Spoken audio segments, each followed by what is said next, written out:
নমস্কার দর্শক বন্ধু, আমি দশভুজমা ব্লগস আরও একটা গুরুত্বপূর্ণ ভিডিও উপস্থাপন করতে চলেছি। আজ মহানবমী শেষ হয়ে গেল, এখন আবার আসছে সামনে কামদা একাদশী। একাদশী ব্রত কিভাবে পালন করবে এবং কবে একাদশী, 28 মার্চ 2026 না 29 মার্চ রবিবার, চৈত্র মাসের শুক্লপক্ষে একাদশী কামদা একাদশী ব্রতের মাহাত্ম্য কথা আমি এখন বলবো এবং 155টি দেশের মানে পালনের সময়সূচিও বলবো। চৈত্র মাসে শুক্লপক্ষের একাদশী হলো কামদা একাদশী ব্রত। 29 মার্চ সকল দেশে 2026 সালে পালন করতে হবে কামদা একাদশী ব্রত। উত্তর আমেরিকা, দক্ষিণ আমেরিকার সকল মহাদেশে 28 মার্চ মানে একাদশী পালন করতে হবে। ইউরোপে Norway, Malta, London, Italy, France, Spain, Switzerland, Netherland, Ireland, Belgium, Portugal, পশ্চিম আফ্রিকা, আঙ্গোলা, আমেরিকা, কানাডা, এইসব জায়গায় সমস্ত জায়গায় 28 মার্চ, আর যে সকল স্থানে 29 মার্চ।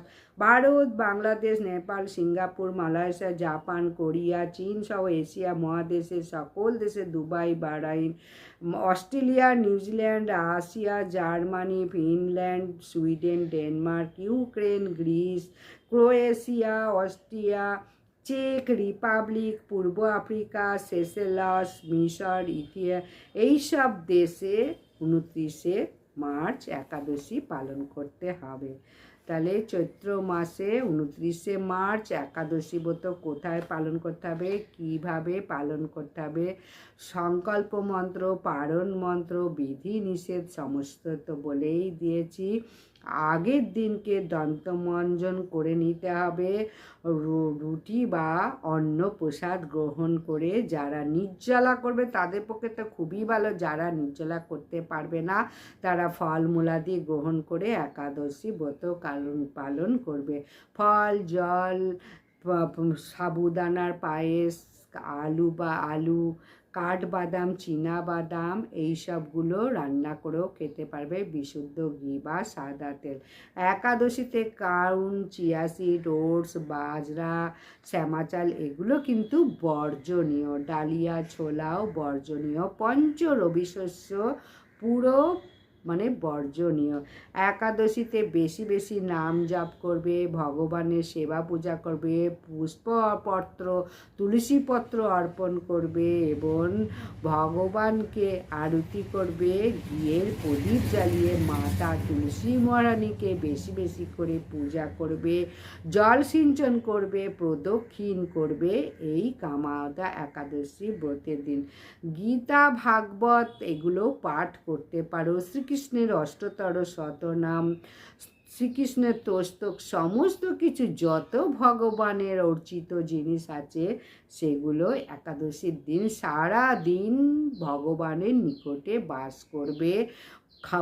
ভোগের দিকে অত মন দেবে না, ভগবানের দিকে মন দেবে।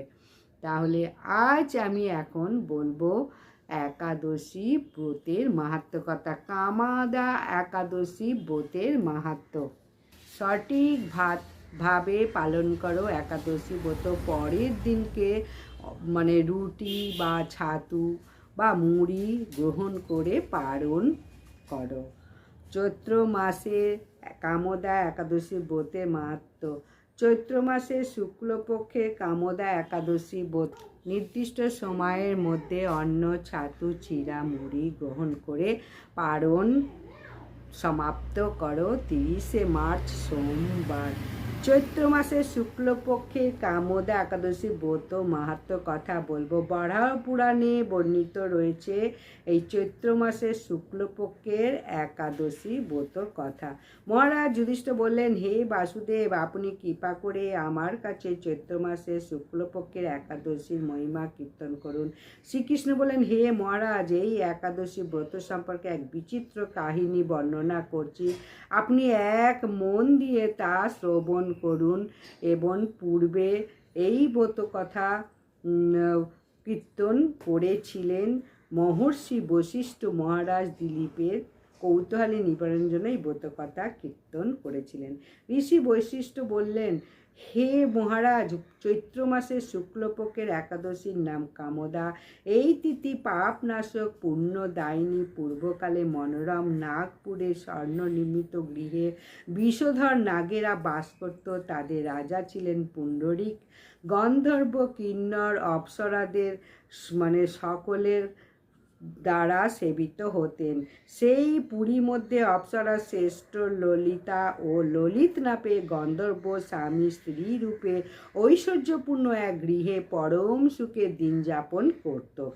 একদিন পুণ্ডরিকের রাজসভায় ললিত এক গান করছিলেন।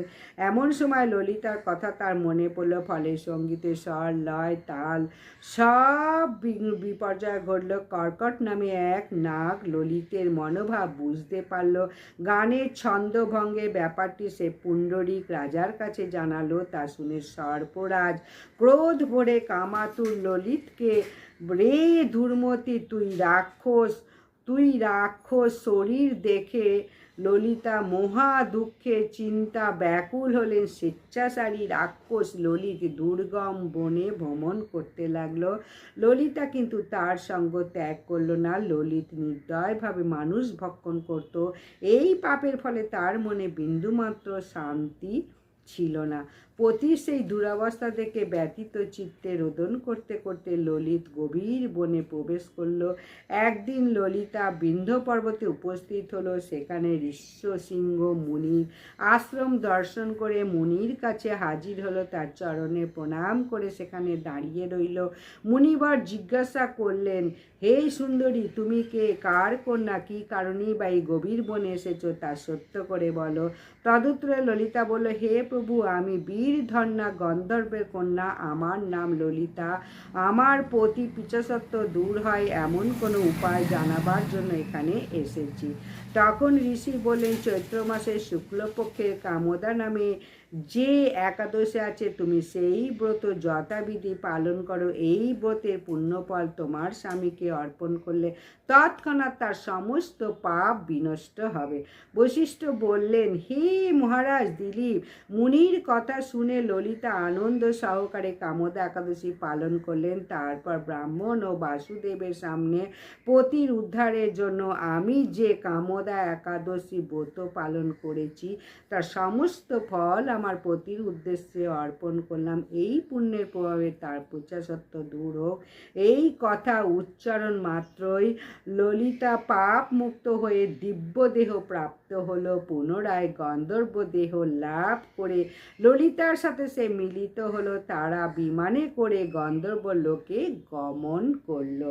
এই ছিল কামদা একাদশী ব্রত কথা। হে মহারাজ দিলীপ, এই ব্রত যত্ন সহকারে সকলেরই পালন করা কর্তব্য। এই ব্রত ব্রহ্মহত্যা, পাপ বিনাশ এবং পিচাসত্ব মোচনকারী। এই ব্রত কথা শ্রদ্ধাপূর্বক পাঠ ও শ্রবণে বাজপ যজ্ঞের ফল লাভ হয়।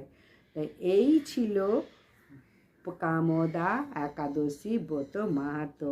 কামদা একাদশী ব্রত প্রত্যেকে শ্রবণ করো এবং পারলে করো। যদি পালন করতেও না পারো, অন্তত কামদা একাদশী ব্রত অন্তত শ্রবণ করো, তাহলেও অনেক পুণ্য ফল লাভ হয়। তাহলে ভিডিওটা যদি ভালো লাগে লাইক, সাবস্ক্রাইব, শেয়ার করে দিও। নমস্কার।